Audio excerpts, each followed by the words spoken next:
Alright, so welcome to Volume 1 of MacPaladin Unplugged. This is kind of a video response to our interview each week, which means that I will be just kind of talking, rambling off to the camera in a rather unscripted format. So that way I can comment on how I felt about each week's show on Moonhawk Studios Presents. It's also an opportunity for you, the fans, to get to know a little bit about the inside of my mind, which is sometimes a scary place, I gotta tell you. But the truth of the matter is that our interview with John Boswell, I thought, went extremely well. One of the major regrets that I have for this particular interview was that we were not able to give him the full amount of time that we would normally give to our guests because, unbeknownst to me, before I came on the broadcast, he already had a prior engagement after 8 p.m. Pacific time. So what ended up happening was we had to kind of rush through the interview and cut things a little short.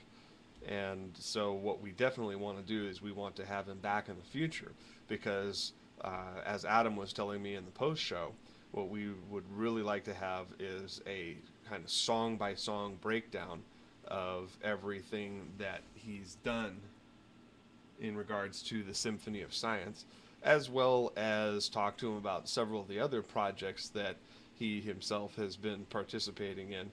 So, I mean, I was looking on his Facebook page, and there's just so much more information that we could have covered. I really feel bad that I wasn't able to get the hardware up to snuff in a timely fashion. So, we cheated ourselves. That's the bottom line there. And hopefully we can rectify that in the future. Uh, Other than that, the only thing I have to report is that in terms of the comics, we've just done our 31st update of the Lavenders, and as a result, because of us crossing the 30 threshold, we were able to get a link back to the comic Flipside by Brian Folk, who has been a semi-recurring guest on the show since his initial appearance back in season 3.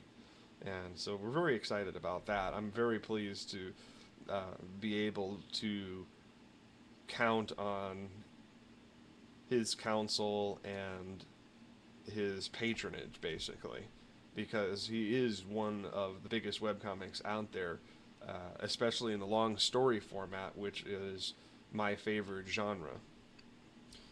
So until next week, this is MacPaladin saying thanks for listening and thanks for watching, and we'll see you then.